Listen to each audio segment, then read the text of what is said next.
know what it is. You know Shadrach, Meshach, and Abednego too. This is Portland Rupert. We're back! Coming out with a brand new thought, covered under the blood in which we were born. So we know how to get to. It's for bold. A is for active. D is for determined. When you consider King David valiantly, you have an idea and understanding of taking this. Stay tuned. Hallelujah, revive us again. We are excited to bring fresh commentary, good conversation with two bad men. Boy, you don't want to miss this. Bad Man for Christ. Join us. Stands for determined, just like Peter when he did his first sermon. As the saying goes, bad men for Christ. That is how we'll be for the rest of our life. Sit back, relax, and enjoy our show because we're stuck in the house with nowhere to go.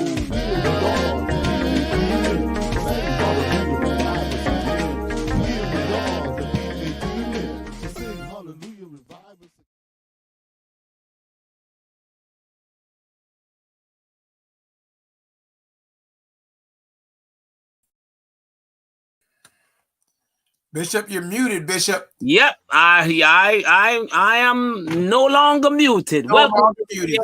Welcome, everybody. We are so glad to have you joining us again another Monday for the Badman Show. Overseer, how are you doing, sir? I'm doing good, sir. Doing good. I thank God for another day. Happy belated Father's Day to all the brothers that are fathers watching, all the men who want to be fathers someday. We happy Father's Day to you. How was your Father's Day, sir? What Marvelous. Did your lovely family do for you? Marvelous. I was out to dinner. Wonderful dinner with my daughter. The other two big people, they were called into their work assignments. So Mrs. Brown, myself, and our daughter, we just had a great day. We had a wonderful time at church. We're able to recognize some of the brothers. The ladies did a tremendous job, along with our producer, Deacon Minot, was able to give out some caps to the men. So we had a great time, and we truly it was a blessing for us. Really, really excellent day on yesterday. How about you, sir? Man, it was a great day. We got some great gifts from the ladies. We really appreciate the gifts the ladies gave out to the men. The women's department, our assistant president and the vice president did a wonderful job and blessed us. I was blessed with multiple gifts, so I thank God. My daughter, my youngest daughter, gave me the gift probably that I'm going to cherish. She gave me an 8 fishing pole bag, a bag that holds 8 fishing poles. And you know how we go fishing now. So I got to get 4 more fishing rods to fill that bag. But I'm excited because I'm like, next time I go fishing, I'm going to look like I know what I'm doing. Carry this bag with me. Like, yeah, I know what I'm doing. You know, I don't know what I'm doing. I just fill a rod. I just throw it in the water and just hope fish catch. So, but it's going to be great. It's going to be great. That was very thoughtful. Yes. That was very so. I mean, of course, I think the reason why she gave you that is because she wants to accompany you when we go fishing the next time. So you might be thinking that gift is for you. That is a gift with an ulterior motive. She's been asking me since she was 8 if she can go fishing. So I told her she can go when she was 10. It was 10 this year.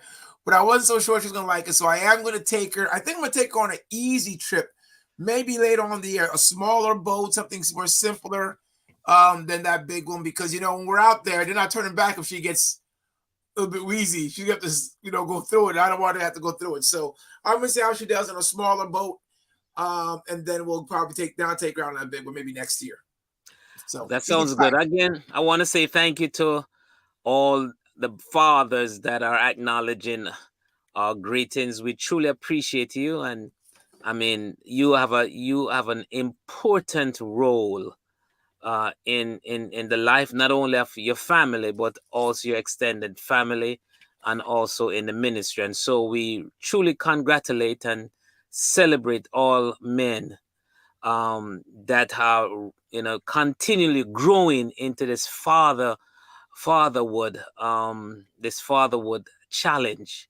And so we're thankful and we're just blessed. The Yes. Lord, we're really, really good.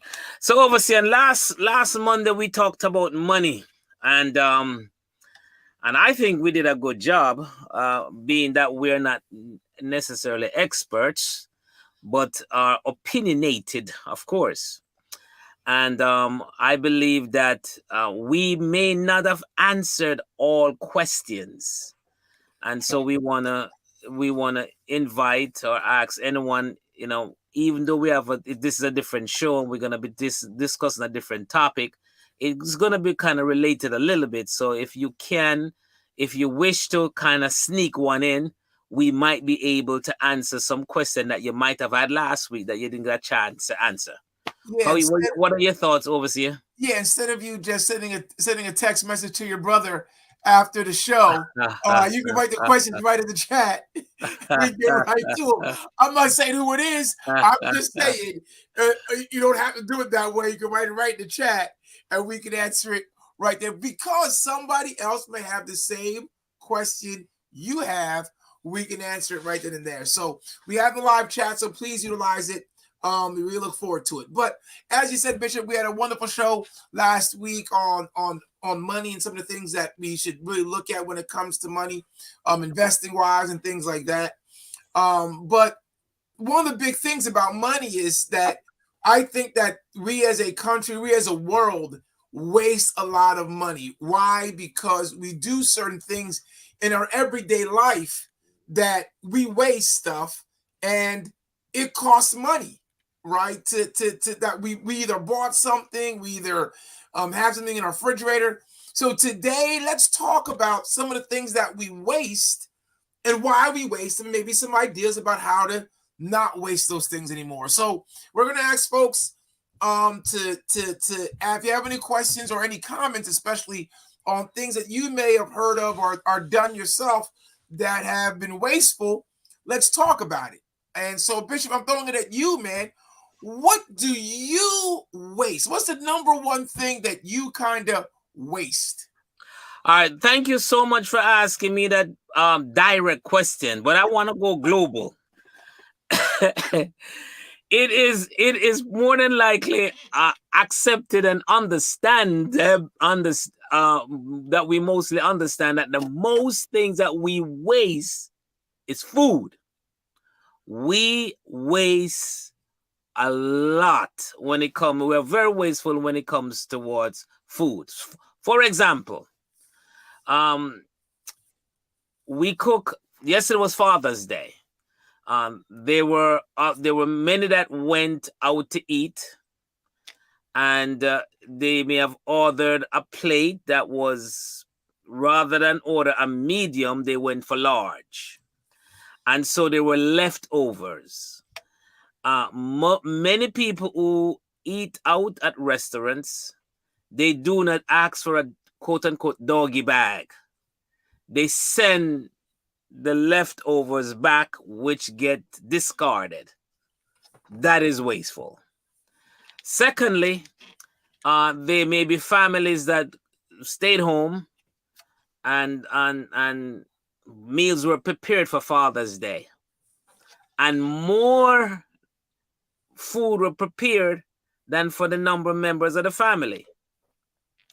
And yes, there were leftovers, and the leftovers may have made it to the refrigerator, but that's where it stayed until it was discarded in the trash. Because more than likely, folks don't want to use leftovers. So when it comes to food, and I need to emphasize, in certain geographical areas, because there are some countries, as an overseer once mentioned to me, if it moves, it's edible. Amen. So true. So right. So, and that is that part of the world in which they live. But so if in focusing on the Americas, the Caribbeans, and so forth in our part of the world, and in also in certain areas, we tend to waste a lot of food. So to answer your question directly, my top one item as far as waste is concerned would be in the area of food. And it's not because I do not try. It's not because I do not try. It's because I'm not as skillful as I ought to be. I mean, I am good at cooking rice, but maybe I just cook too much rice too much rice, peas and rice, or rice and peas than I need to cook. So I have to admit, food is my area. So let's say this, because I think that food is probably everybody's number one. They probably don't even know it, but on average, I think this was maybe 5 or 6 years ago. On average, an American in the United States will waste $500 worth of food every month. On average, they will waste $500 worth of food every month. That makes it $6,000. That means me and you, Bishop Brown, waste $6,000 of food. So between me and you, that's $12,000. Let's talk about if there was 100 of us. That's 120. That's $1.2 million of waste. 120,000. So $120,000 of wasted food. Think about the whole country. That is billions of dollars wasted on food every year, but yet we have hungry people. We have all these differences, and we don't even think about it, because you were mentioning some of those, right? Leftover food, you put in the container, you have a big meal, you put in the container, you put in the refrigerator, you say, oh, I'm going to use that tomorrow. You never get to it. 2 weeks later, it's got mold on it, you're going to throw it away, right? That is true. McDonald's, you bought, let me talk for me. Sometimes I will go out and I'll be like, oh my God, I'm so hungry. And I'll buy all this stuff. And then after I eat a little bit, I'm like, I'm not that hungry. And I end up throwing it away. All these different things that we do. Sometimes we get food in cans and they expire. You know, we do that. I don't know if my wife is on yet. She said she's having trouble logging on, so she's not on yet. We used to do this thing on Shopper, you said like can days where yes, cheap. Yes. So you'd go and you get soup, and we get all this soup, and we get all this stuff. Man, I got soup in my cupboard from 2018. I'm not eating that soup no more. It's gonna waste. We waste a lot of food, and I don't even know what we can do except for, like you said, be more conscious. Why are we cooking for 10 people when there's only 2 people in the house? I mean, Ken is giving me some instructions on cooking rice. Thank you, producer. I also cook 2 cups of rice for a family of 4. 3 cups of folks are coming over. Well, the one thing is, I don't know how much 2 cups of rice equals. How much does that equal? 2 cups of rice. Usually, if you cook it right, so it's 2 cups of rice, and it's 2 cups of water to each cup of rice if you're going to cook it properly. But how many people does it serve? So, he's saying it serves 4.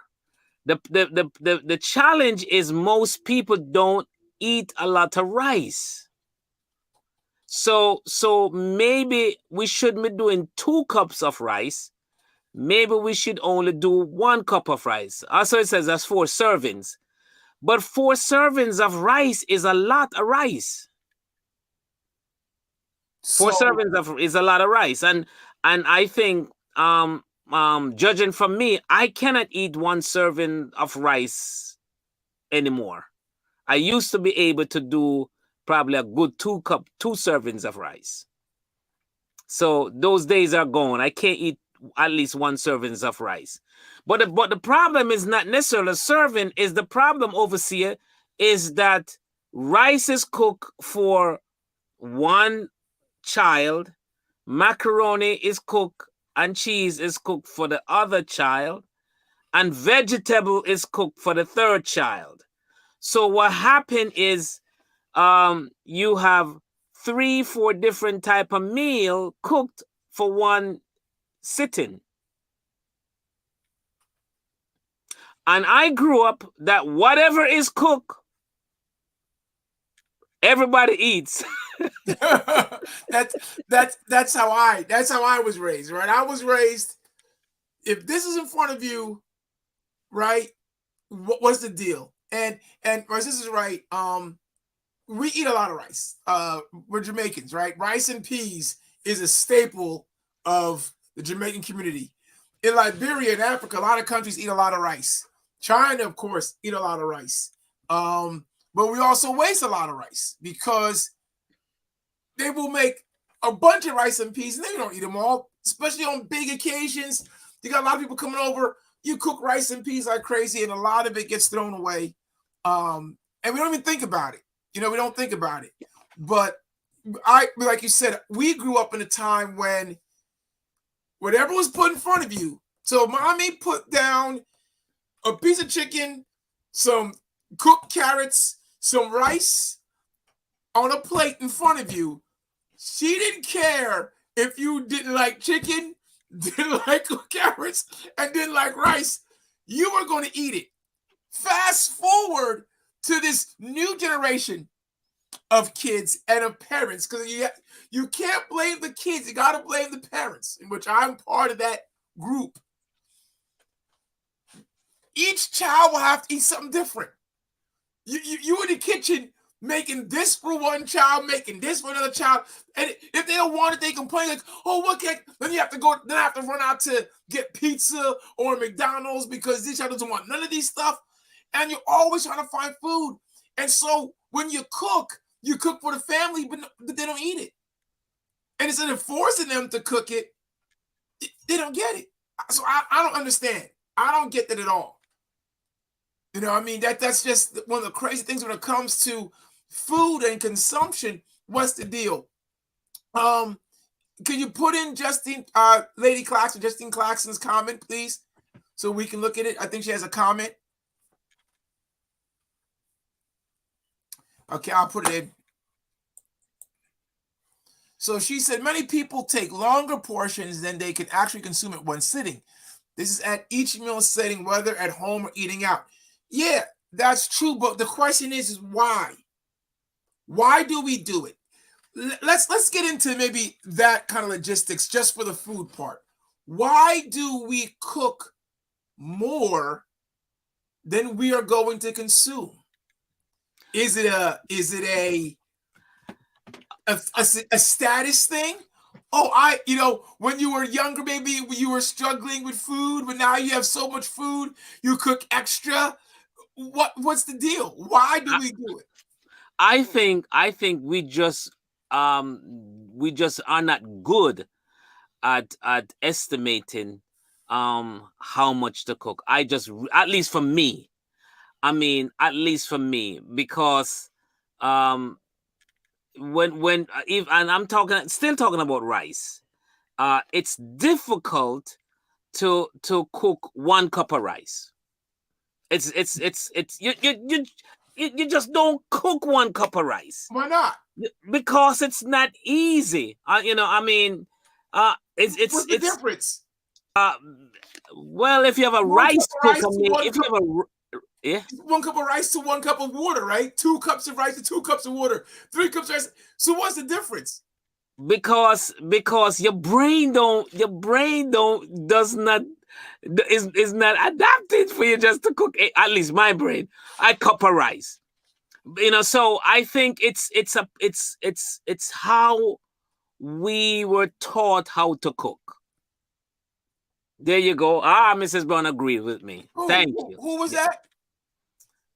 Mrs. Brown, she agrees. She agrees it's hard to cook 1 cup of rice? Yeah. Yeah, of course. And it's just our way. I mean, think about it over here. We're conditioned to cook more. We are conditioned to cook a little bit extra. we aren't conditioned for nothing. That cooking is out of condition. You're not a chef in the army. You're not a chef in a restaurant. You're not conditioned to do anything. You chose to cook the extra rice. You chose to cook the extra chicken. You chose to do that. You didn't choose. It wasn't like, oh, I'm conditioned to cook for 50 people. No, you weren't. You weren't an army chef. You chose to do what you did.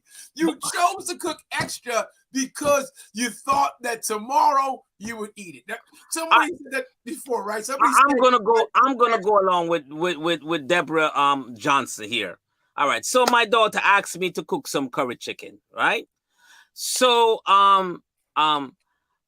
there is I'm telling you my brain pat my thinking, overseer. So listen to my thinking. Give me your thinking. I'm cooking curry chicken. I don't believe. I do not believe.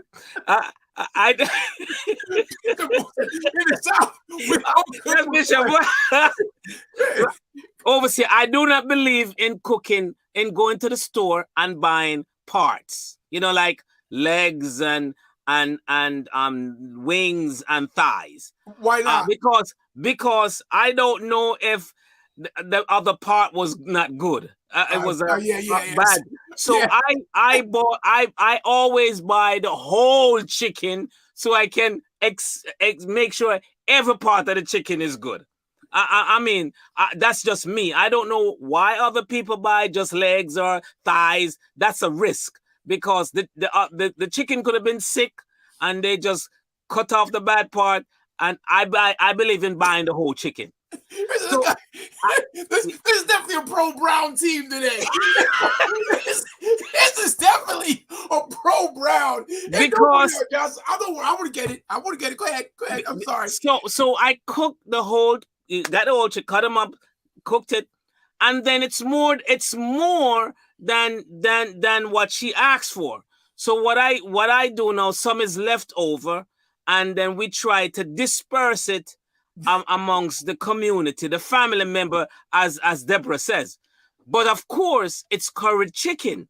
Folks like curried chicken. Mm-hmm. And so it's easy to get rid of curried chicken as opposed to get rid of some other things. Yeah. Your chicken died from your curry. Okay. Yeah, right. Yeah. So that's the thinking there. Yes. So Bishop, yeah. Let me see. So you're, first of all, for all you 1 cup, you can't cook 1 cup of rice. Y'all need to talk to some of these Asian folks because they do it all the time because they know exactly how to cook 1 cup of rice. They make just enough rice for themselves. So we're not going to go there. But let me help you out here. How many people in your family eat every day at your house? Everybody. On average. Everyone eats every day. Yes. Every day. Right, at your house. So yes. That's 4 or 5 because it's 4 of us. 4, yes. 4. So there's 4 people. Yes. How many people do you or your wife cook for every day? Primarily 1. Mostly nobody. She doesn't cook for everybody every day. Okay. That answers the question. So I'm saying both, either one of you. So you don't cook for everybody. You only cook for a certain, maybe 2 or 3 people. The girls, the big women, they cook for themselves. Okay. I probably cook for me whenever I'm eating. Mrs. Brown prepare for her whenever she eats. Okay. How much leftovers do you have in the refrigerator right now?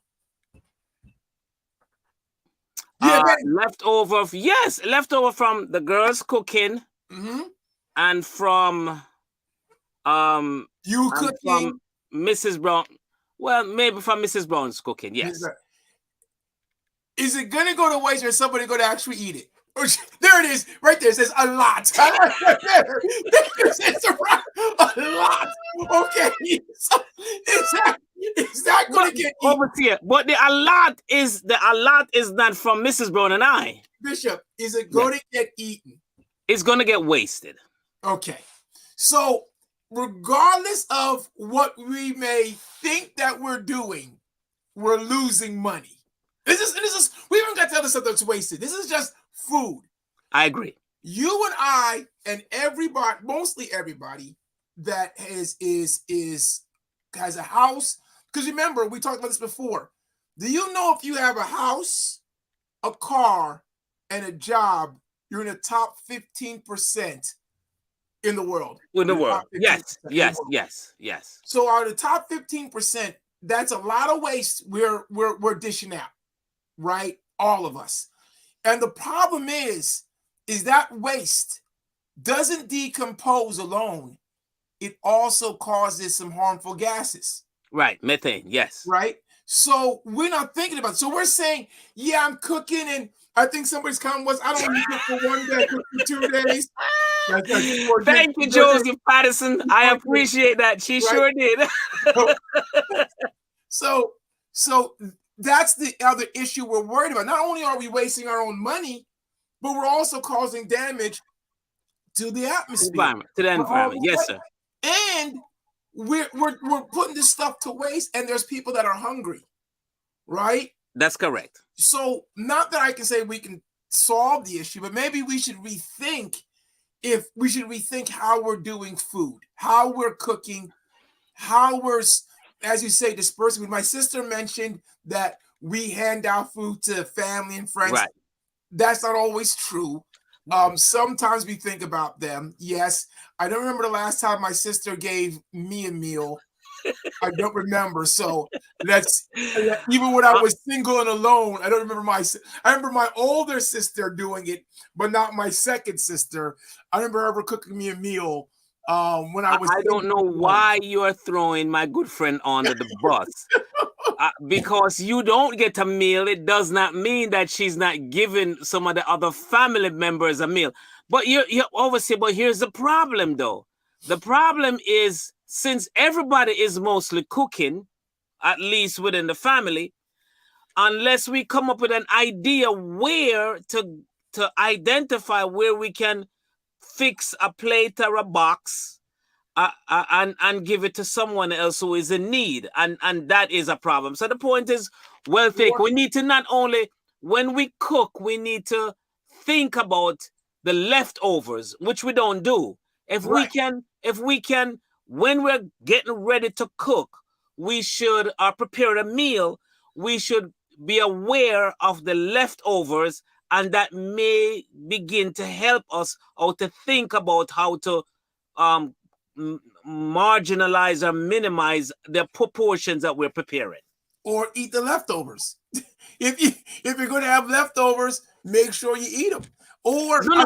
We have a lot of guests online. We could ask our guests. Yeah. Yes. How many days are you eating your leftovers?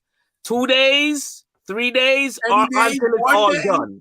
Or until it's all done. 1 day, how many days you eat your leftovers? I guarantee you're not doing it very much. So let's go to the next way. Let's go to the next thing that we waste a lot, because we talk a lot about food, right? Let's see. When Bishop Brown overcooks, this is your daughter. When Bishop Brown overcooks, he calls the family to get soup or curry chicken and rice. That's my sister-in-law. That's your sister-in-law. Oh, it's your sister-in-law. So this is a question. This is a question. We can make soup. You know, we don't think about that, but we can make soup. You can make gumbo out of leftovers, but that's a different story. Didn't your second sister take you out to eat because she could only bake and not really cook? Like, I don't know who this person is who's talking. I don't know who that person is, whatever. My sister took me out to eat rarely. She would bake sometimes, and she did not take me out to eat that much. But I'm talking about when I wasn't married, Deborah Johnson. So we got 2 days. So the question is to Joseph is, what we have leftovers, we should eat the leftover until it's all gone. Not just 2 days and discard the rest, but we should eat it until it's all gone. Yeah, I think that's the number one thing, is that if you make enough food, and again, single folks, married couple with children, you're doing it differently. But I think that you have to figure out that if I'm going to make leftovers, because it's your money you're wasting. I mean, if you want to continue wasting money, go right ahead. But it's your money you're wasting when you throw away the leftover food. When you throw away that leftover food is money you're wasting. And it's weird because in other countries, they don't throw away leftover food, right? They eat it. They make sure to eat everything. All right, let's move to clothes then, Overseer. So- Clothes is another big thing.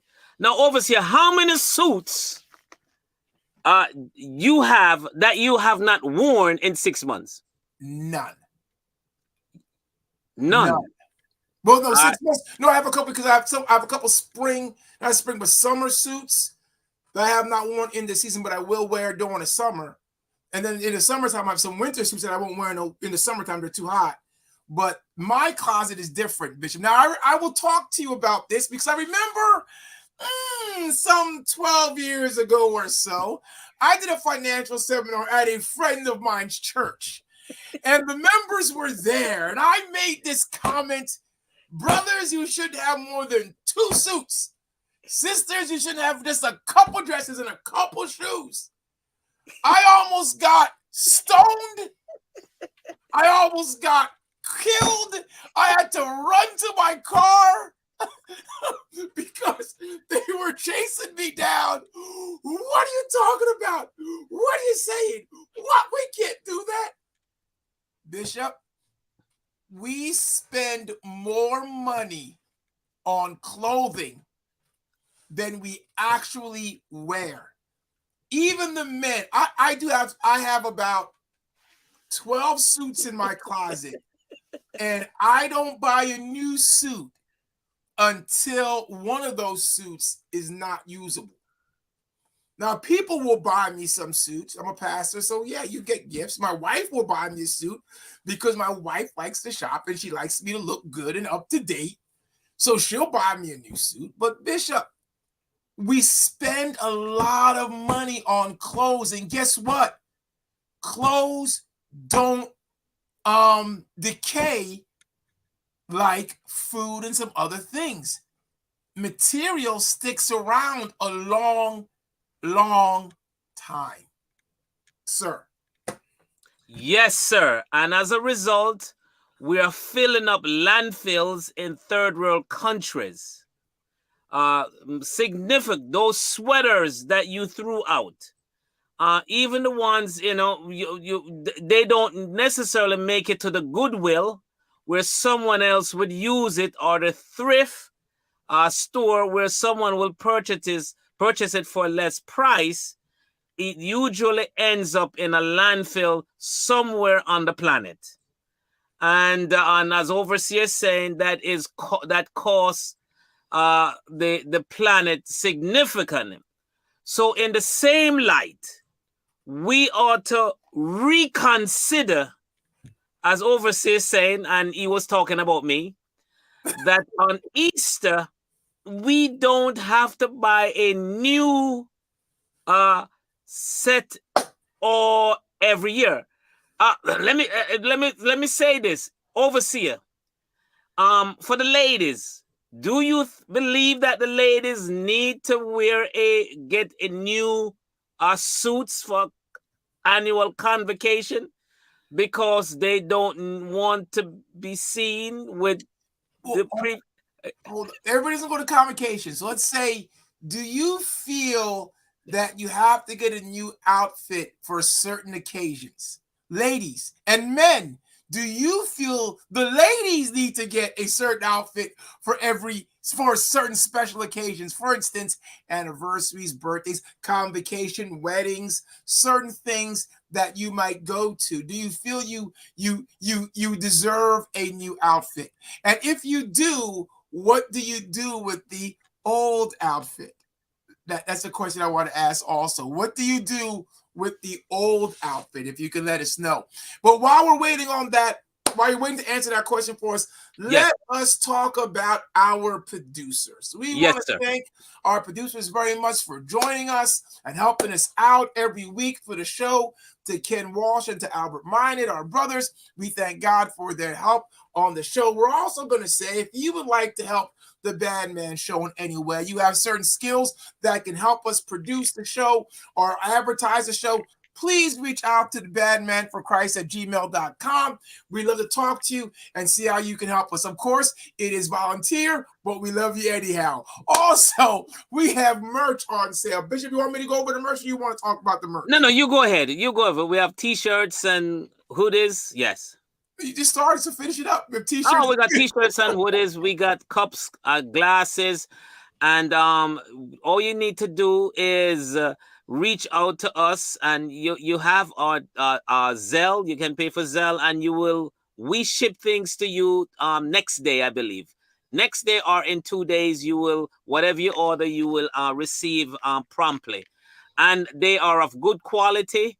And we need for you to buy as much as you can, because these items, as we're talking about clothing, every man needs to have at least one Badman hat, and also a Badman t-shirt, and a hoodie as well. But of course, based upon our programming today, we're not suggesting that you buy 5. No. You can give us gifts, yes, if you like, but don't buy 5 for yourself, because you don't. Right. You don't Right. need that. But let's talk about this. Okay, so Joe Patterson says he pleads the 5th talk with the ladies. I thought we were bad men. This is the Badman Show. You can't be scared of what they're going to say. It's the Badman Show. Okay. New occasion, new outfit. Yes, yes. But you need to tell us what you did with the old one. What did you do with the old one? All right. How can you stop some of our audience from shopping? I am not sure that will happen. What do you mean? I don't want to stop them from shopping. I want them to shop responsibly. Right. Not stop from shopping. Right. Shop responsibly. I'm going to purchase. Oh, Josie's going to purchase a hoodie. All right. Thank you so much. Yes. Mark Brodus said it depends on the occasion. It depends on the occasion. So Mark Brodus should tell us how many suits he has. Mark got about 55 suits. When he comes to convocation, it's a new suit every night. I know that, Mark. Don't try to fool me. Go ahead, Mark. Tell us how many suits you got, Mark.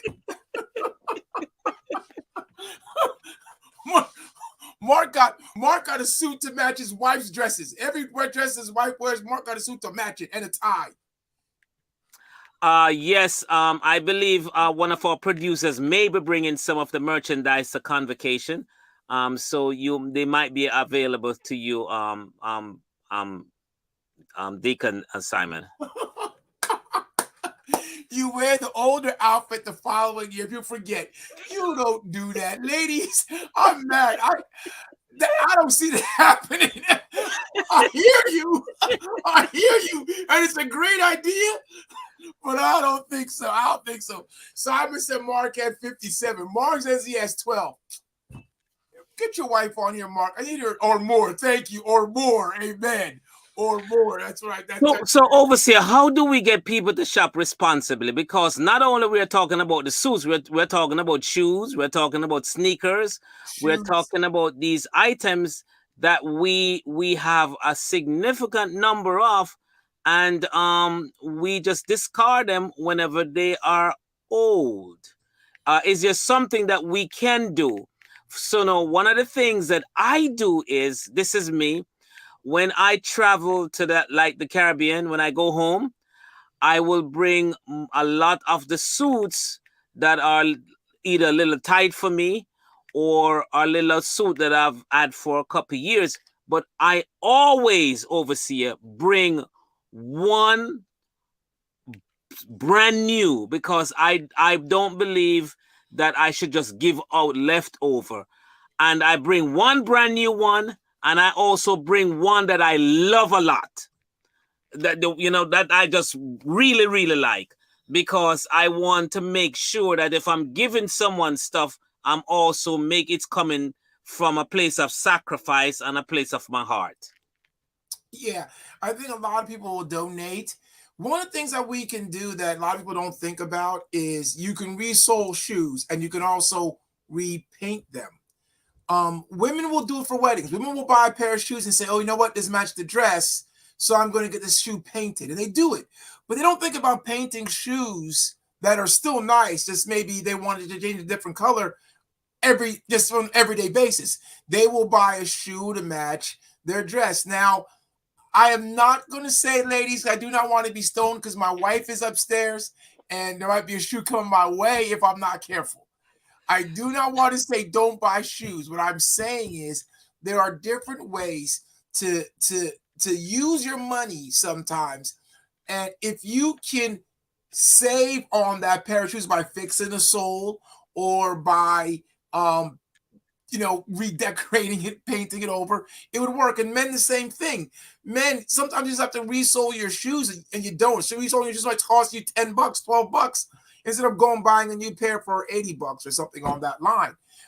There's that possibility. When it comes to suits, right, like you said, donate them. Donating is a great thing.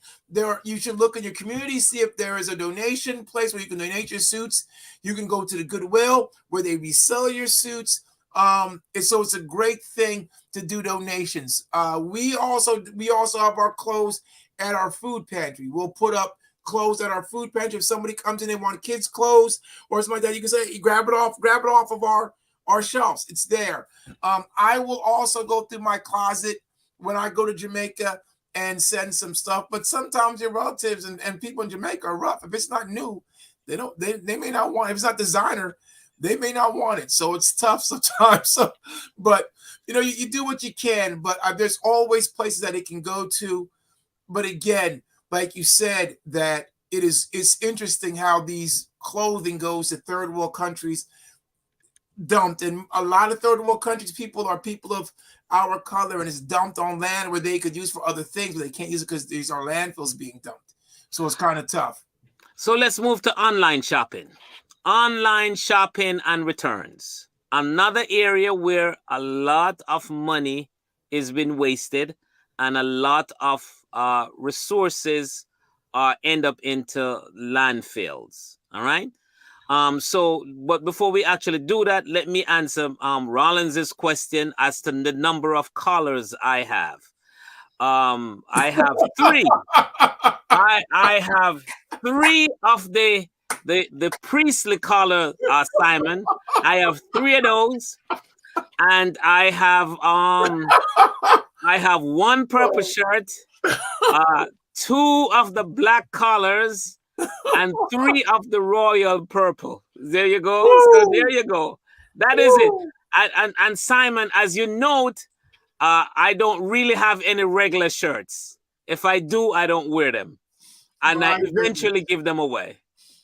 My goodness. Okay. But I have a lot of T-shirts, though. I got a lot of T-shirts, Simon. A lot of Badman T-shirts. So at one time, Bishop, I had about 80 T-shirts. I put a lot of sports, and I used to have a ton of T-shirts, but I don't have them anymore. And there's another thing. I let them get to the point where I can't wear them anymore, so I throw them away, or they rip and become cloths to clean stuff with. But I had to learn that. Now, my biggest problem now is dress shirts, because again, my wife loves to buy clothes for me because I don't buy clothes, or she buy clothes, but she is a shopping dynamo. So she won't go buy $100 pair of shirts. She's gonna look for a sale. When she finds a good sale, she's gonna use it. And my wife knows how to do it. And that's another thing, ladies. It's tough because you do know how to shop. There's a lot of ladies who know how to shop. And the problem is that they go and they buy it at a good price. They will go buy a shoe that was $100 and now it's at $40. Oh, they're going to get that shoe. And you can't blame them because it just saved a whole ton of money. The problem is they got a ton of $40 shoes. Let me not go there. Okay, so let's talk about. Yeah, we got one from Ken about last week's on money. Let's get Ken with last on money. We want to thank you all for all of these great comments. He said, back to last week's show, don't buy clothes, buy stock in the company that makes the clothes. Hey, good point. Right? So if you know that this company makes this clothes, Tommy Hilfiger, why aren't you buying Tommy Hilfiger stock if you're buying Coach bags, if you're buying all those special bags, buy your stock. They probably have a stock. You can buy that too. All right, good point. How many sneakers do you have overseas? Surprisingly, I'm not a big sneaker guy. I have probably about 1, 2, 3, 4, 5 pairs. But I'm not a big Okay. sneaker. I've never been a big sneaker guy. I grew up where, you know, your parents didn't buy you, $100 pair of sneakers, and you didn't spend your money on sneakers. You bought other things, and so I never became a sneaker guy. Now my brother, who is like way older than I am, who doesn't play no sports, he got like 60 pair of sneakers, I think, probably. But I don't have that many pairs of sneakers. I really don't. That's not my thing. Let's talk about online shopping. Wow, these people are coming with some. Let's talk about online shopping that you were talking about. My recommendation for online shopping is go get fitted before you order it. Because if you do order it and it comes and it doesn't fit, the returns usually they do not end up back on the shelves. They usually end up in a landfill somewhere. So the whole idea that we're trying to get across on this simple show is all we need to be conscious. And just, yes, if we're conscious about what we're doing, we are thoughtful about what we're doing, we not only will save money, but we'll be helping the planet. And I believe I saw one comment from one of our guests that we tend to make room for something new. So we got to get rid of the old in order to get something new in. I'm just recommending, suggesting that you just pause and say, do I really need to get rid of these old things so that I can get new? Is the fashion really require for me to get an old new set of wardrobe as opposed to stretch the one that I have for another couple of years?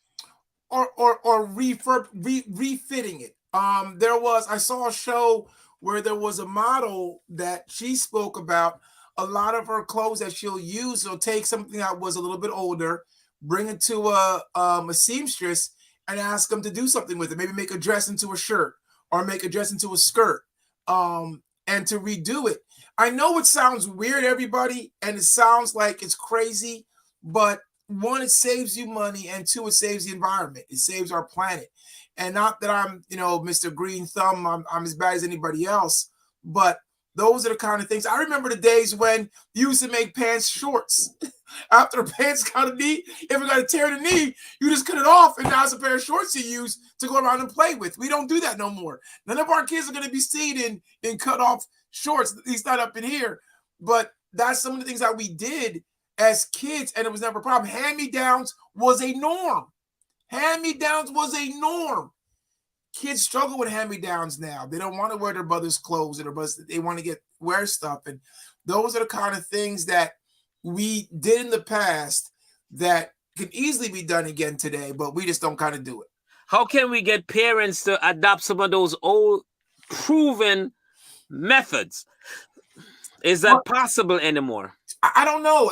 I mean, there's parents on here that, they can reach out and talk what they think, but I really don't know, because again, it's a mentality. I think a lot of it comes from, especially, and I'm not sure, this is no definite thought. It's just Rupert Johnson's thought, is that a lot of it comes from the fact that, especially people of our color, having things sometimes means successful. Having things and being able to do that means success, and it doesn't always mean success.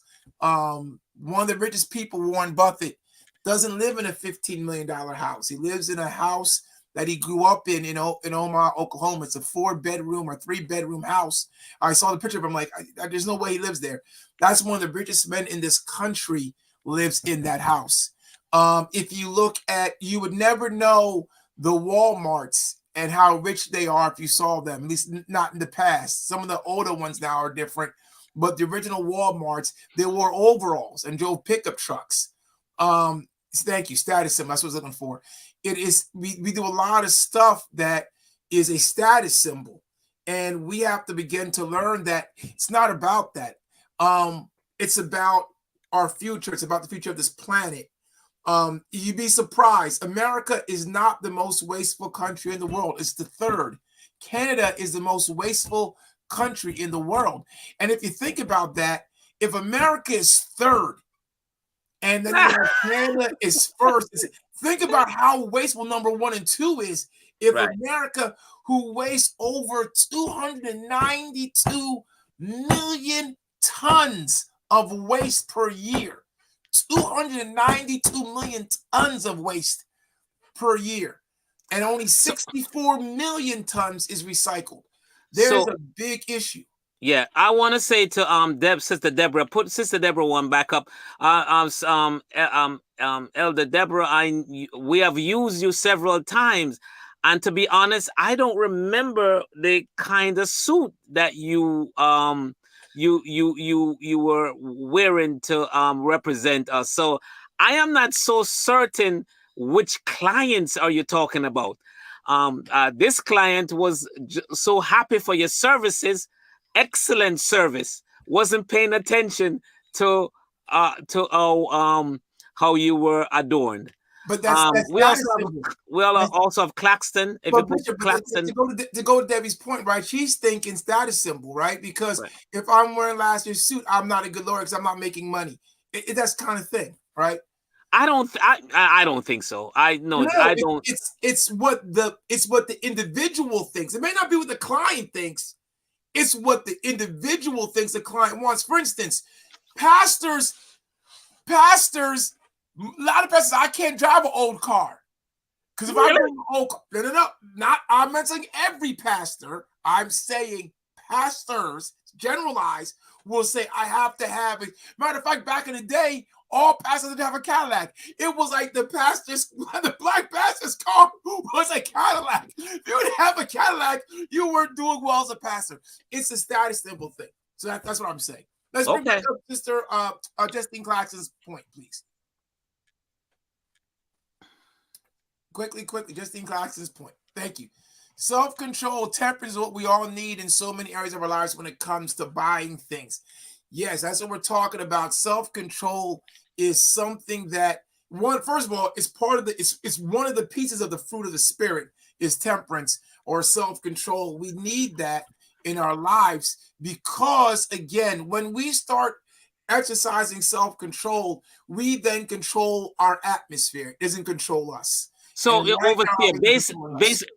based upon Justine Claxton's comment, do you think who is bold enough to get all the wives in a conference room and talk about self-control when it comes to shopping? I have no problem. I've already been beat up already. I can do it. I've been beat up several times. I have no problem because I am not doing it to lessen who they are. I'm doing it to create a better life for them and their children.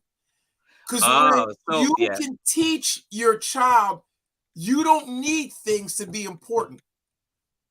I mean, it's weird, but it's almost like Good Times, the show. Remember Good Times? Yeah. That show taught us a lot of stuff, but we don't follow those lessons. We don't follow those lessons because they didn't have much. They couldn't do much, but their children, they taught that you still can achieve great things, even though you're coming from here. Our kids think differently because sometimes we think differently, especially like if you come from a humble beginning. Like certain people have come from a real humble past where they were growing up struggling. Now they got good jobs, they got good things. They don't want their kids to struggle too, so they end up buying more, right? That's just normal. Is matching a problem then? Do I have to do? No, go back to Claxton. This is a difficult subject. Just I'm telling you, that doesn't matter. For whom? Oh my goodness. Does that mean that we need to make sure that we spend to make sure we're matching properly? The shirt, the pocketbook, the suit, the tie, the hanky, the hat. If you don't match, I tell you this right now.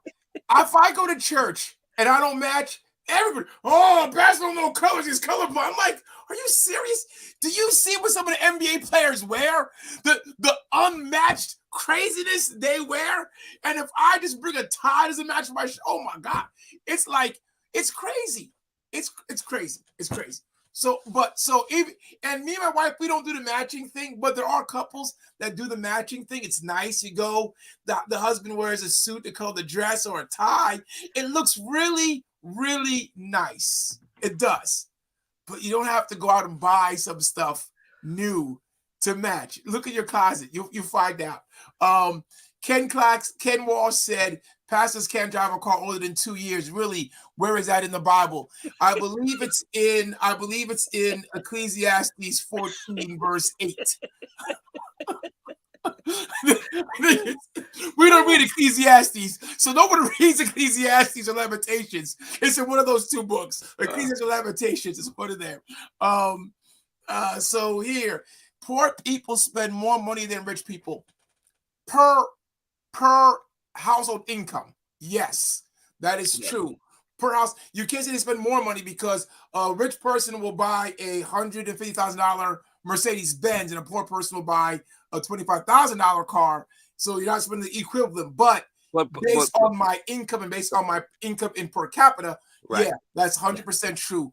Poor people will spend more money because, again, they're trying to keep up with the Joneses. Richer people aren't trying to keep up with the Joneses. They're trying to be richer.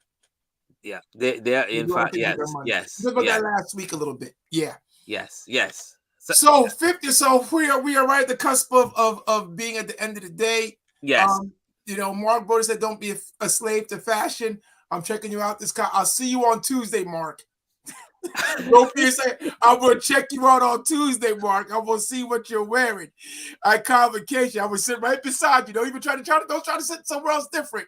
Sit right beside me on conference. Talk about slave to fashion, but so overseer, then it's just important. I'm hoping that our audience walk away from this show just thinking that we need to be more thoughtful when the preparation of our meals, the purchases of our clothes, and even in some of the activities and actions that we do.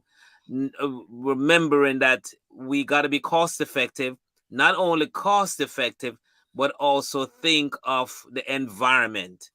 We can save money and also be a help to saving the environment. And it's going to take all of us. Let me say, I was overseer. I went for Father's Day and we were at the restaurant and I like my baked potato steaming. You could see the little vapor coming out, and so the waiter brought one that wasn't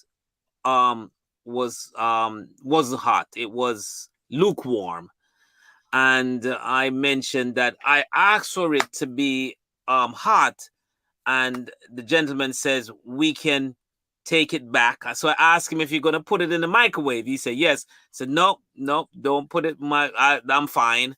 So he says, well, I'll give you a new hot one. I said, well, what are you going to do with this old one? You're going to discard it. And I said, no, that's fine. I'll keep it. I'll take it home. I'll warm it up for another meal because I was just being thoughtful about the environment because, that would be just one potato. And of course, just me. But if you just think of all the dads that may have eaten out on yesterday and the potatoes came back not hot enough and they sent it back and it was tossed out to get a new one, that would have added to your number of solid waste that we have in the country. So we just need to be a little bit more thoughtful, a little bit more flexible so that we not only save money, we also be a help and a benefit to the environment. Yeah, most definitely. For instance, another way to save is, if you have, a steak or something like that, if you have a pet, if you have a dog, you don't have to get the dog food from the stores. Dogs used to eat straight from the bone. I had friends who give their leftover food to their dogs, and their dogs didn't say, "Oh no, I don't want that, please." They would eat it up. So if you have dogs and you have pets, sometimes just give them they'll be happy to eat your leftover chicken or steak. They'll be glad to get at it. So that's the thing. Another thing, our producers brought up a great point. A lot of people also, when it comes to stuff, buying stuff, they will get a storage bin, right? And put stuff in storage just so they can buy more stuff and put it in their house. Because God forbid you have a furniture for 15 years. You can't have that. Or God forbid you have clothes. People will put clothes in storage and then forget about storage, and that the storage is going to be sold to somebody else. So somebody else will get your clothes and get your stuff because you really don't want to pay for the storage just so you can make room in your house. So instead of that, maybe take that furniture, go to Goodwill, go to a local church and see if you can donate it. Somebody may need it. Go to a shelter to give that stuff away. If you definitely don't want it, if you're going to buy new stuff, that's fine. But see if you can recycle that stuff that somebody's going to use instead of just sitting there in the storage bin, doing nobody no good. Right. All right. Yes. I believe this was a great show. We truly hope that we have given you some ideas, some food for thought of how you can save money and help the environment.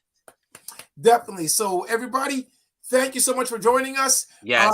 I think we have 2 more weeks before the season before we start doing our Mission is Possible series, where our friends Albert Minot and Pastor Pauline Moss come on and talk about doing mission work. So we really look forward to that. Don't skip those shows. Those are great shows. As believers, we should always be doing missions, and we hear about different ways you can do missions, different ways, different things you can help. So maybe there's some things out there that you may not be aware of that you can join in. So please join them. I think next week, Monday is our last Monday for this season, right? Till we come back in September, me and you. That is correct. And that is correct. And we want to say to our listening audience, we truly love you. We want you to know that God loves you. And we love you too. Thank you so much. And we look forward to seeing you next Monday as we have another discussion. We hope you've been loving these couple discussions that we've been having these last couple of weeks. God bless you. We love you. God loves you too. God loves you. Join us. Yes, the Badman for Christ. Revive us again. To the A, to the D, to the M. So sing hallelujah, revive us again. To the A, to the D, to the M. So sing hallelujah, revive us again. To the A, to the D,